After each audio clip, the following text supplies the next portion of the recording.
Salut, c'est Svette. Aujourd'hui, je suis en compagnie de Lyrea. On va parler de son parcours dans le cosplay, également de comment le cosplay a marqué sa vie, son rapport un peu au corps, et grandir et vieillir en fait à travers cette passion. Je vais te laisser te présenter du coup. Alors moi c'est Lyrea, je fais du cosplay depuis 2016, donc ça fait maintenant 8 ans que je fais du cosplay. Ouais, donc ça fait Ça commence à faire un petit bout. J'ai 29 ans, donc j'ai quand même commencé plutôt sur le tard. Et dans la vraie vie, je travaille dans l'IT, je travaille pour un éditeur logiciel. Qu'est-ce que tu aimes par-dessus tout dans le cosplay? Qu'est-ce que tu préfères dans la pratique? Pour les gens qui me connaissent, c'est très évident. Moi, c'est le craft avant tout. J'ai même pendant très très longtemps, j'envisageais pas ne serait-ce que de faire juste de la customisation de fringues de la grande distribution. Enfin, c'était en mode un t-shirt, je le fais. Ouais. Avec le temps, et puis surtout avec le fait que j'ai moins de temps aussi pour pratiquer le cosplay aujourd'hui, une fois qu'on rentre dans la vie active, les disponibilités changent. Le craft, oui, dans une certaine limite. Voilà. Aujourd'hui, un t-shirt, je ne le fais plus, à moins qu'il y ait vraiment une forme très particulière ou un motif qui fait que j'ai pas trop le choix. Mais du coup, en termes de craft, en ce moment, je suis plutôt orientée vers de la couture, de manière générale, pour des raisons d'espace plus que de passion. J'aime beaucoup coudre, mais si je pouvais, je ferais plus de travail de mousse en fait pour tout ce qui est armure et props. C'est simplement que en termes d'espace, t'es limité pour le stockage. T'as pas de cave ou de non, en fait c'est ça, c'est que je n'ai que mon appart, mon appart qui est donc un atelier plus qu'un appart. C'est assez limite quoi. Donc je comprends. Donc voilà, la couture principalement plus par contrainte. Mais voilà, jusque-là, j'avais très peur de faire du wig styling, par exemple. Ouais. Et aujourd'hui, je me lance. Des fois, je me vautre. Mais c'est aussi comme ça qu'on apprend. Ouais, ça fait partie du processus. Mais voilà, ça me fait... Aujourd'hui, j'ai vraiment plus peur d'essayer grand-chose, en fait. Ouais. Et ça, franchement, ça fait un bien fou de se lancer dans des nouvelles techniques qu'on connaît pas. Ouais. Et toi, du coup, c'est vraiment l'aspect craft et après, incarner personnage en convention ou pas forcément? Alors, toute la partie roleplay, j'aimerais beaucoup la développer. Mais pour l'heure, c'est une partie qui est encore très difficile pour moi. Et ça, je pense que ça rejoint ce dont on va discuter aujourd'hui. Mais ouais, pour l'heure, j'aurais tendance à dire que le gros kiff pour moi dans le cosplay, c'est le craft et le fait de pouvoir pratiquer plein de choses différentes. Et j'aimerais évoluer vers un amour du roleplay aussi. Et les concours? Alors les concours, disons que c'est un petit challenge personnel de réussir à en faire au moins un dans ma vie. J'y suis pas encore. C'est très stressant. Il y a encore un bon bout de chemin à parcourir avant d'avoir la confiance en moi. Aujourd'hui, je suis suffisamment fière de la qualité que je produis en termes de costumes. Mais en fait, j'ai absolument aucune inspiration pour ce qui est de monter une prestation. Ça, c'est un truc qui me terrifie et où en fait... je n'arrive même pas à avoir d'idées. C'est un truc que je comprends pas, si tu veux. Comment les gens arrivent à sortir des choses. Moi, ça m'impressionne, en fait. Comment le cosplay a changé ta vie? Le cosplay, faut savoir que je suis le cosplay depuis bien plus longtemps que je ne le pratique. C'est simplement qu'un jour j'ai décidé de me lancer malgré mes frayeurs ambiantes. Ça a changé ma vie de bien des manières, on va dire, puisque déjà, comme on en parlait tout à l'heure, il y a la possibilité en fait d'apprendre à faire plein de choses, parce que le cosplay le cosplay, quand on choisit de crafter ses costumes, en fait, c'est la pratique de plein de techniques différentes. On vient piquer des techniques à droite à gauche à plein de métiers, en fait. Et ça, c'est un truc que je trouve absolument passionnant. Et puis, du coup, ça m'apporte énormément sur ce plan-là. Et puis, sur le plan social, parce que je suis une grande timide de base. Et qu'en fait, le cosplay, ça m'a amené à échanger avec des gens dans un contexte particulier. Et finalement, à apprendre à ne plus avoir peur des gens, tout bêtement. Et à même en fait commencer à apprécier l'échange humain, quoi. Est-ce que ça a influencé quelque part ta vie? Ça a joué sur tes relations donc dans le cosplay, mais peut-être que ça a du coup pu développer tes relations ailleurs et peut-être une confiance en toi ou en fait c'est un petit peu de tout ça, puisque forcément du cosplay j'ai rencontré des gens qui sont devenus des amis. On en a une qui est pas loin, qui est en train de faire à manger juste à côté. Mais et c'est vrai que c'est via Marion, que vous avez vu dans une autre vidéo, qu'en fait je suis rentrée dans toute cette phase, bon maintenant il est temps de sociabiliser. Donc ça fait très peu de temps finalement à l'échelle de ma vie dans le cosplay, je disais tout à l'heure ça fait 8 ans que j'en fais, bah ça fait que 2 ans en fait que je sociabilise avec les gens dans le cosplay. C'est un truc Avant de fou, ça j'étais une cosplayeuse solitaire. J'allais en convention toute seule, ou avec ma maman qui est ma helpeuse depuis toujours. Mais en fait... le cosplay c'était en solo. Je n'avais pas fait un groupe cosplay avant ça. Enfin, c'était une pratique qui était beaucoup plus morose, que j'aimais malgré tout. Hein. Je dis pas que c'était pas bien, ça me plaisait quand même, mais en fait ça me plaît tellement plus maintenant. C'est pas comparable. Voilà. Cool. Du coup tu pratiquais uniquement chez toi et à travers un peu les réseaux sociaux, j'imagine? À peine en fait, c'est-à-dire qu'à l'époque, peut-être que mes partages sur les réseaux sociaux étaient plus portés sur les work in progress, sur ce que je faisais. En fait, à l'époque, j'avais même une audience qui était plus à l'international. C'est assez rigolo parce que du coup, ça avait vraiment évolué. À partir du moment où j'ai commencé à échanger avec des gens, ça s'est beaucoup plus recentré sur la France. Mais à l'époque, j'avais essentiellement des mutus américains, par exemple, et un peu allemands aussi. Ouais, ok. Et après moi j'ai fait pas mal de gros hiatus, donc c'est des gens avec qui on s'est un peu perdu de vue de toute façon après, et puis ça s'est vraiment recentré sur des mutus français après, et un petit peu, il y en a quand même un petit peu à l'étranger. Mais attends, mais du coup avec Marion vous connaissez du cosplay ou pas du tout? Alors oui, parce qu'en fait Marion... C'est la seule personne à qui t'as parlé.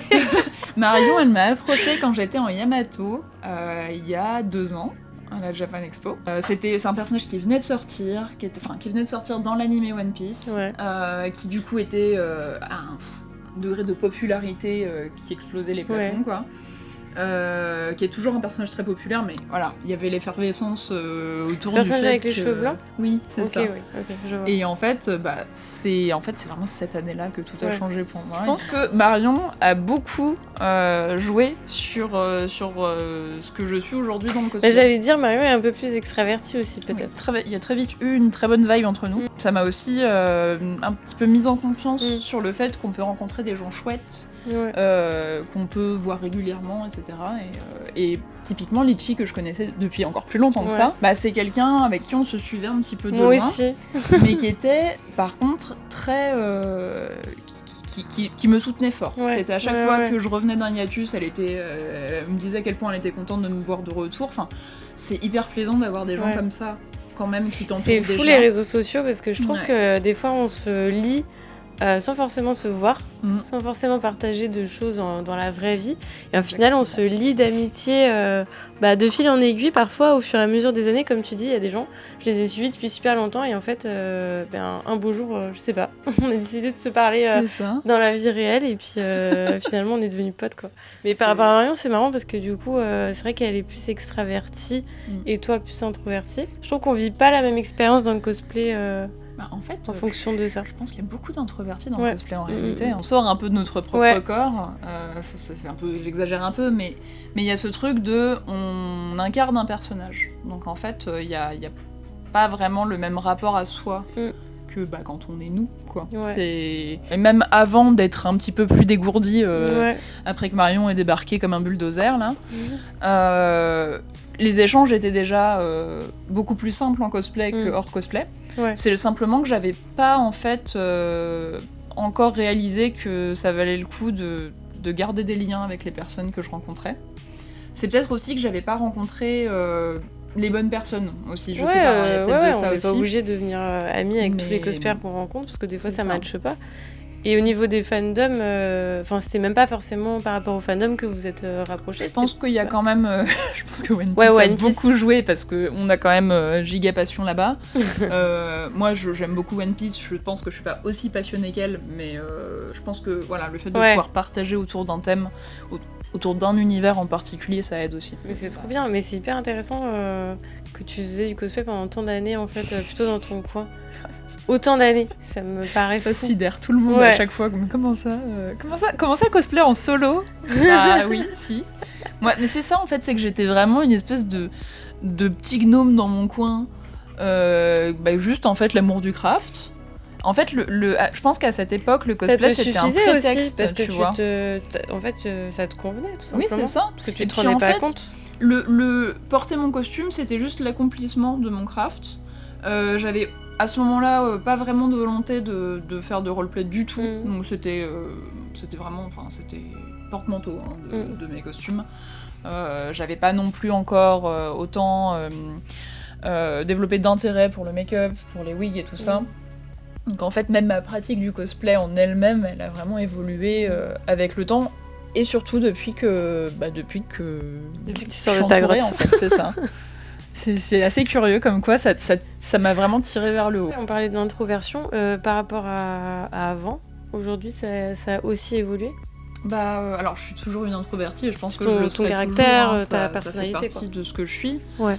Mais aujourd'hui, j'ai peut-être aussi un peu moins peur de montrer mon vrai moi, parce que c'est ça aussi chez les introvertis, hein, c'est que souvent on a le côté, on est comme ça quand on connaît pas les gens, et puis on est un peu foufou quand on commence à être à l'aise. C'est vrai. Je pense que voilà, il m'en faut moins pour arriver à me débrider. Donc ça, je pense que je le dois au cosplay et aux personnes que j'ai rencontrées via le cosplay. Maintenant, l'introversion en elle-même, je pense qu'elle sera toujours là, mais elle est peut-être moins pesante, parce que à un certain degré, c'est presque handicapant en fait dans certaines situations. Alors, handicapant, c'est un grand mot, hein, mais je veux dire, ça rend certaines situations bien plus compliquées à gérer. Et je vois bien qu'aujourd'hui, c'est moins difficile pour ce genre de cas. Passer un coup de téléphone. Voilà, appeler un service client pour demander à ce qu'on fasse avancer un dossier, il n'y a plus de soucis. Alors encore une fois, il y a peut-être un petit peu le travail qui joue, mais quand même, je veux dire, c'est quelque chose. Avant, c'était de l'ordre de l'impossible, je laissais couler tout. Parce que j'avais pas envie d'être confrontée à un interlocuteur qui en plus allait être désolé, mais c'est pas de sa faute. Bon, il y a un moment donné, c'est comme ça que le monde fonctionne. Faut faire avec, quoi. Mais... Donc ça t'a aussi aidé finalement. Oui. Ça m'a débloqué de certaines situations, on va dire. Du coup, je voulais parler du rapport au corps, parce que c'est un sujet un peu touchy, surtout dans le cosplay où souvent on a des personnages avec des physiques inatteignables. Et toi, comment tu trouves en fait ton équilibre entre ton image à toi et celle des personnages que tu incarnes? Est-ce que déjà tu fais des choix en fonction de ce que tu as envie de montrer?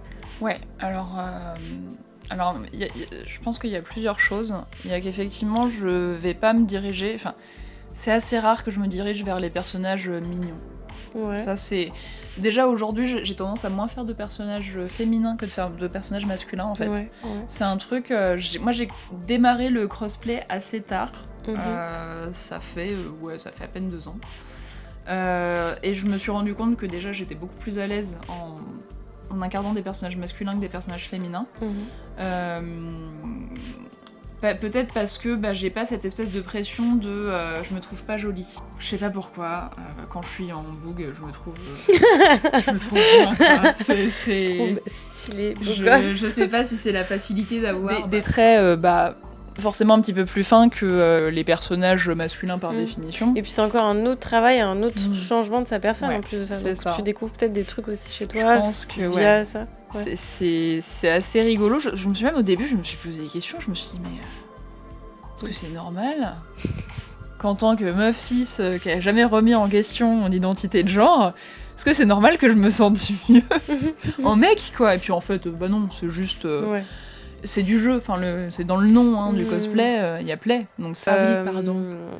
Ouais. Cosplay, c'est le fait d'incarner un personnage du genre opposé au sien. Ouais, c'est ça. Et donc, en ce qui me concerne, du coup, incarner des personnages masculins, ça m'a ouvert des portes que je n'avais jamais considérées avant. Et du coup, ça fait que effectivement, les personnages féminins se font un peu plus rares maintenant dans mes cosplays, dans un petit peu tout. Et le genderbend, parce que du coup, dans ma dernière vidéo, il y a un des photographes qui parlait de genderbend et de crossplay, et j'ai pas eu le temps de faire les définitions. C'est le fait de, à ce moment-là, prendre un personnage du sexe opposé à nous, mais de le transposer à notre genre à nous, en fait, tout simplement. Tu changes le genre du personnage lui-même, quoi. Si t'as un personnage féminin que t'aimes mais ça m'intéresse moins. C'est-à-dire que moi, j'ai cette espèce de pratique de...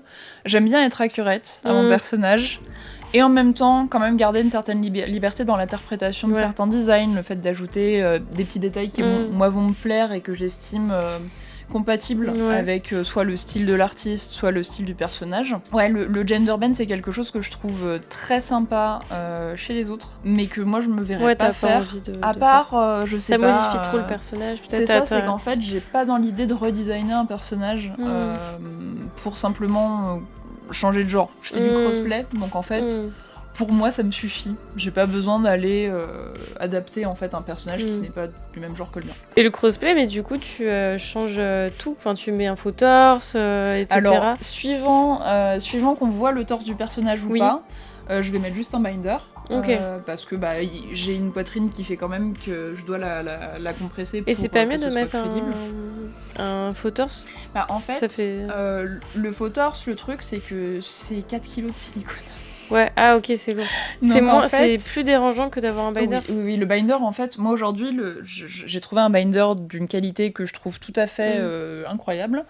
Et en fait, quand je le porte, j'ai l'impression de rien porter. J'ai pas l'impression de porter un binder, ça ne me gêne pas du tout. Je sais qu'à une époque, c'était plutôt chez les personnes transgenres du coup que le besoin c'était initialement était né. Mais il y a une époque où trouver un bon binder c'était compliqué. Moi, à la rigueur, le tape ça me servirait si j'ai besoin de... Si je peux me contenter de juste avoir le décaler milieu, en fait, voilà, pour avoir que le milieu visible torse, en fait. Et sans avoir à porter un faux torse. Parce qu'un faux torse, c'est bien. C'est cool quand tu l'as, c'est archi stylé. Hein. Attends, tu m'as dit combien de kilos ? À peu près 4 kilos.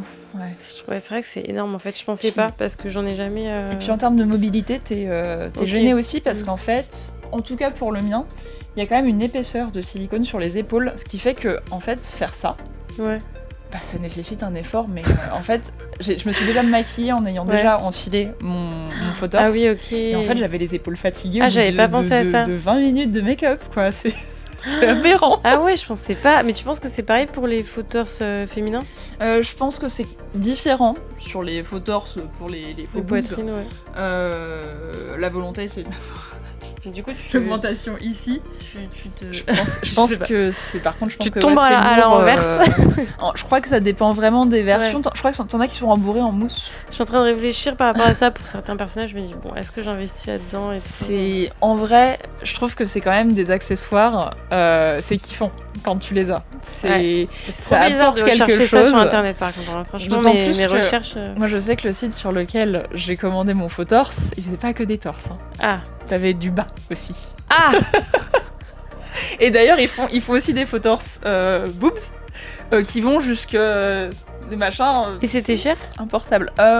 Alors moi, je pourrais te donner que le tarif de mon faux torse à moi. J'avais dû le payer 200 € frais de port compris. Il y avait 50 balles de frais de port. Quand même, 200 €. Donc en fait, 150 balles seul, plus les 50 balles de frais de port que tu pouvais pas éviter en fait. Ok. Et l'aspect, en fait, je voulais revenir sur, du coup, on parlait du rapport au corps, etc. Est-ce que tu te limitais sur certains... Comme je disais, les personnages mignons, j'essaye d'éviter parce que j'ai pas ce... Moi, je suis un frigo, quoi. Enfin, je veux dire, je suis un frigo. Mais n'importe. J'ai aucune. Elle dit n'importe quoi. Je suis pas gracieuse, on va dire. N'importe quoi. Enfin, disons que Oui, parce que tu te compares encore. Mais ça, c'est les réseaux sociaux. Tu te compares avec, je sais pas moi, des personnes qui. Même pas. C'est juste que c'est pas dans ma manière d'être toute. Oui. Ça, je comprends. Par contre, coup, dans la manière d'être et dans ta personnalité. C'est qu'en fait, j'arriverai pas à rester dans une interprétation où je vais complètement à l'opposé de ce que je suis naturellement. Après, j'avoue que je suis un peu comme ça. Je fais pas beaucoup de personnages mignons. Dernièrement, le truc vraiment mignon que j'ai fait, c'était Frieren. Ah oui, je crois. J'ai pas vu, donc je sais pas à quel point elle est choupinette de base. En vrai, elle est choupinette malgré elle. En soi, je trouve que dans le caractère, je la caractériserais pas par ça en premier, en tout cas. C'est pas le genre de personnage qui me serait venu à l'esprit non plus. Non, je pense à un personnage mignon. Et pour d'autres personnages, c'est vrai que je fais pas souvent de personnages mignons. Donc j'avoue, je suis un peu de ton côté, moi aussi. Donc tu comprends bien. Les jupes et tout. Et puis même tout ce qui est jupe et tout ça. Donc effectivement là, sur les personnages féminins, le mignon, je le laisse aux autres. Et puis pour ce qui est des cosplays où en principe c'est pas mal révélateur, je vais soit faire une croix dessus parce que moi je me sens pas à l'aise avec des trucs super courts. J'ai bien évidemment, comme beaucoup de monde, quelques complexes. Donc, bah, y a des choses que j'évite. Et si je prends le dernier exemple en date, c'est Perona, elle a une jupe qui est plutôt très courte. Bah, j'ai pas voulu m'empêcher de la faire, je l'ai juste rallongée un peu. Oui, c'est ça, il y a le collant, mais en fait, c'est juste que moi, j'ai travaillé le truc de manière à ce que de toute façon, on ne voit rien. J'ai légèrement rallongé la jupe par rapport à ce qu'elle devait être, de manière à ce que moi je sois à l'aise en fait, et que ce soit pas non plus aberrant, parce que une jupe à caribou, voilà. Super. La nonne du cosplay. Perona vers Teresa, super. Mais où du coup, bah, ça fait que j'étais à l'aise dans le costume. Donc moi, j'ai pas vraiment de scrupule à me dire ce design me plaît, ce personnage me plaît, j'ai vraiment envie d'en faire un costume, enfin un cosplay. Mais ça, je suis pas fan, c'est pas grave, je l'adapte. J'ai plus vraiment... Avant, c'est un truc que j'envisageais pas de faire. C'était si je peux pas le porter en étant à l'aise, je ne le fais pas. Aujourd'hui, je m'en fous. En fait, je veux dire, aujourd'hui, on fait des designs originaux, on fait des trucs dans tous les sens. Et puis on fait ce qu'on... Enfin, dans mon cas, c'est lié à l'âge aussi. Oui. Pour moi, tu vois, je suis moins à l'aise en fait. Avant, j'étais plus à l'aise, être en body ou des choses comme ça, mais aujourd'hui, moins quand même. En convention, en tout cas, beaucoup moins. Sur une photo, je pense que c'est pas pareil parce que je peux mieux gérer ce qu'on voit, ce qu'on voit pas, etc. Et en plus, on peut retoucher. Par contre, en convention, tu te trimbales, t'es toi en fait, t'es pas le personnage comme ça, tu vois. Puis t'es toi et puis les gens sont eux aussi. C'est-à-dire que tu sais pas trop, parce que là, ce que tu me dis, ça me fait penser à une expérience qui fait que je pense que ça joue peut-être sur ce que je me permets aujourd'hui. À l'époque, j'étais encore moins bien dans ma peau, mais je m'étais dit justement, ça va m'aider avec ça. Je sais pas si tu vois qui c'est Moxie dans Borderlands. Et bah ça, je l'ai porté à la Paris Games Week. Et c'était pas une bonne expérience. Mais Paris Games Week... J'ai pas fait les calculs correctement. Oh non. Donc... Et en fait, ça m'a un petit peu dégoûtée du truc. Franchement, Paris Games Week, c'est vraiment pas le bon bail pour avoir des cosplays un peu sexy, voire très sexy. Moi, je suis pas retournée depuis. Parce que déjà, alors... Cette année, apparemment, ils vont faire un petit village cosplay et tout. Ils vont essayer de vraiment pousser un peu plus le cosplay sur le salon. Mais en vérité, moi, j'ai toujours trouvé que le cosplay, il avait pas trop sa place. J'étais aussi à la Gamescom en Allemagne. Je trouvais aussi à l'époque, peut-être que ça a changé, hein, mais je trouvais aussi que c'était pas tout ce qui est en fait très gaming. Tu fais la queue pour jouer en fait à des jeux vidéo. Donc les gens, ils sont là pour ça. Et ils aiment bien voir des cosplays, mais en soi. C'est beaucoup d'hommes. Ça, quoi. Oui, puis c'est beaucoup d'hommes, c'est beaucoup de jeunes en fait, des gens qui sont pas vraiment éduqués sur le sujet. On va dire les choses clairement, je pense. C'est compliqué, ils connaissent pas forcément le cosplay, ils connaissent pas tous les tenants et les aboutissants, ils se rendent pas compte que en fait, on fait ça pas parce qu'on a envie d'être à moitié à poil, quoi. C'est juste qu'on aime bien le personnage. C'est assez curieux parce que moi, à l'époque, j'osais pas trop dire grand-chose. C'est le genre de situation qui juste me tétanisait. Oui. C'est le fait de... Hop. Ah oui, et puis, on te touche. L'épaule, c'est quand c'est gentil, tu vois. Sinon, c'est par la taille. Moi, juste, je me crispais, mais en fait, je disais rien. Et en fait, il y a que là-bas que ça a été autant le cas. Et depuis, j'avoue que j'ai pas trop eu envie d'y remettre les pieds. Aussi parce qu'en fait, moi, les conventions, c'est avant tout pour le cosplay. Et que, comme tu disais, c'était pas une convention pour laquelle ça s'y prêtait vraiment. La lumière est dégueulasse là-bas. Donc, de toute façon, l'intérêt est super limité. Donc, j'avoue que... Mais voilà, ça m'a un peu... Je pense que ça a joué sur les choix que je fais aujourd'hui en termes de costumes. Même si j'aimerais bien m'affranchir quand même de ce truc-là de nouveau, en me disant, mais en fait, c'est pas parce que j'ai eu une mauvaise expérience qu'il faut que je m'arrête et que je m'interdise certains personnages, certains designs. Et comment tu vis le fait d'avoir grandi et aujourd'hui de commencer à vieillir en pratiquant le cosplay? Ce sera peut-être pas sur le costume en lui-même, mais sur le temps que je vais passer en convention, que je vais peut-être être un peu moins... faut faire comme ça, faut profiter un max. Par contre, c'est vrai que je vais peut-être me dire que sur une grosse conve, je vais pas ressortir tous les jours un gros costume, tu vois. Sur une Japan Expo, je fais plus 4 jours de gros costumes, c'est même pas la peine. Donc, pas me limiter dans dans les costumes en eux-mêmes, mais peut-être sur la quantité à apporter sur une courte durée. Sur les costumes très chiants, je vais pas m'embêter à arriver à l'ouverture d'une convention, clairement. Enfin, on n'arrive jamais à l'ouverture des conventions de toute façon. Compliqué, voilà. ouais, En vieillissant, c'est effectivement un truc que moi je ne fais plus. Et en ce qui concerne le choix des personnages, aujourd'hui je fais plus de lycéenne par exemple. C'est un truc en fait je m'en suis rendu compte quand j'ai fait Nobara de Jujutsu Kaisen.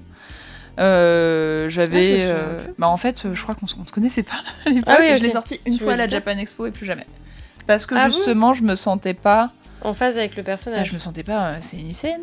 Oui.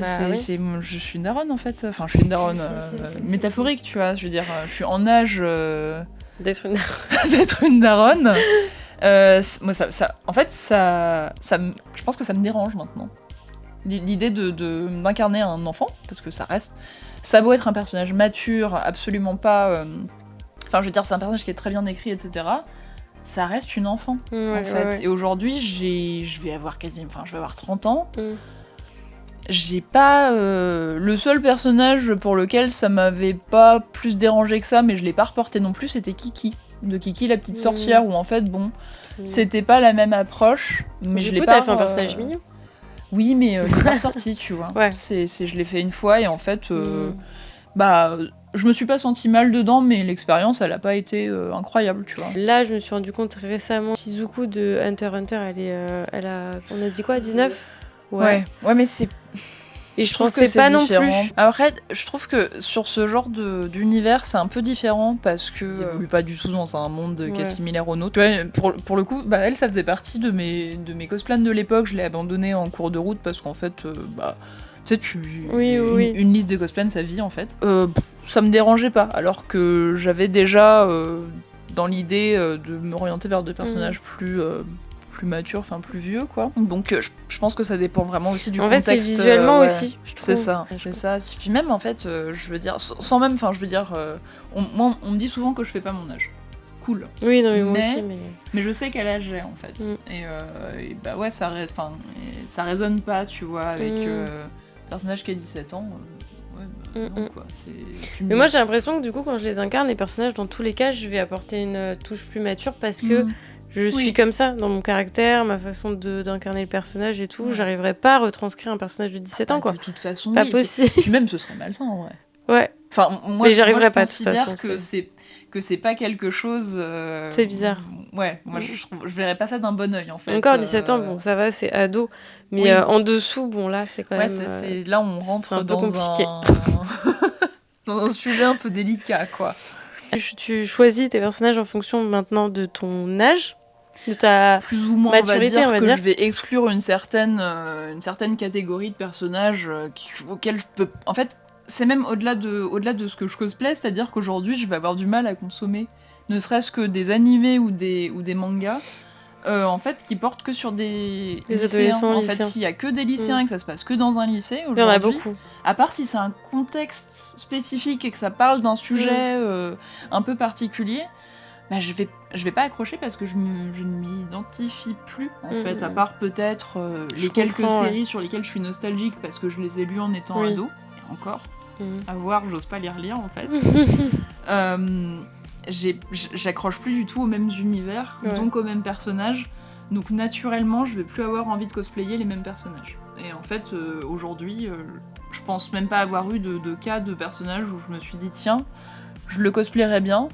Ah non, en fait, c'est une gamine, tu vois, ou c'est un gamin. Je pense pas avoir rencontré à nouveau ce genre de situation, donc c'est bien qu'au final, ce que je consomme finalement, par défaut, vient exclure en fait cette catégorie-là de personnages. On t'a senti un changement, un avant-après, à un moment donné ou Je pense qu'aujourd'hui, peut-être que je m'autorise plus de choses. Alors c'est un peu paradoxal par rapport au fait d'exclure une certaine catégorie de personnages, mais disons que j'ai moins peur en fait de certains designs. Je sais qu'avant, il y avait des choses où je me disais jamais j'y arriverais. Aujourd'hui, j'aurais plus tendance à me dire je le ferais bien, mais ça va être trop long à faire. Avec le temps dont je dispose, ça va être trop long, ça va trop être le bordel dans l'appart. Y a des choses que je me permettrai plus tard, tout ce qui est grosse armure. Aujourd'hui, je me refuse de faire ça chez moi, dans le contexte actuel. Je dispose pas d'un contexte et d'un espace qui me semble essentiel pour le faire sans grande frustration. Quoi, ouais, et sans impacter trop ta vie perso c'est ça, aussi, en fait, ouais, c'est j'imagine.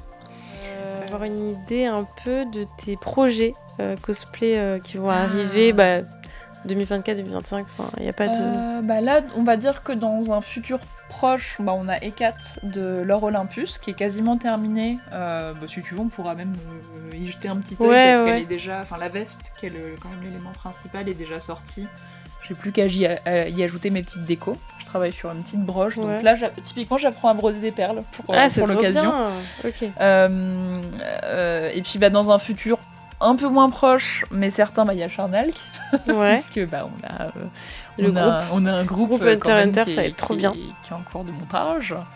Et puis du coup, du fait que on a eu une mise à jour, un patch majeur sur Hades 2. Donc on a des visuels de personnages qui étaient jusque-là des drafts, qui ont été lancés en version définitive. Et donc je prévois de cosplayer Médée de Hades 2. Parce que déjà avec le draft, en fait, elle m'a tapé dans l'œil. Et je savais pertinemment que le jour où il sortirait le visuel définitif, elle serait ajoutée à mes cosplans. Et je pense que ça va peut-être être mon gros projet costume. Et puis évidemment, on a toujours Farnèse qui est quand même en projet de fond. Mais en fait, tant que j'ai pas la motivation de faire un truc bien, j'ai même pas envie de la démarrer. En fait, je veux la démarrer que quand je serai bien dans mon état d'esprit. Parce que il est pas forcément toujours très bon. Et si je me sens pas productive, c'est pas le moment de démarrer un cosplay qui me tient à cœur.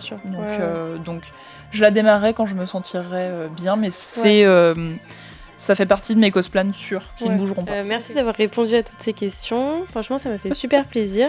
J'aime beaucoup son travail et on voit que tu es passionnée et que tu mets beaucoup de passion et peut-être un peu trop de pression sur tes projets cosplay. Très perfectionniste. Peut-être un petit peu. Mais en tout cas, merci beaucoup. Et puis, j'ai hâte de voir tous tes prochains projets. Merci à toi. Merci d'avoir regardé cette vidéo. N'hésite pas à liker et partager autour de toi si elle t'a plu. Et pense à t'abonner si ce n'est pas encore déjà fait. N'hésite pas à faire un tour sur le compte Instagram de l'IREA qui s'affiche juste ici. Quant à moi, tu peux aussi me retrouver sur Instagram à travers mes 2 comptes, le compte cosplay, Svet Cosplay, et le compte photo, Svet Photo. En attendant, on se retrouve très vite pour une prochaine vidéo. Bye!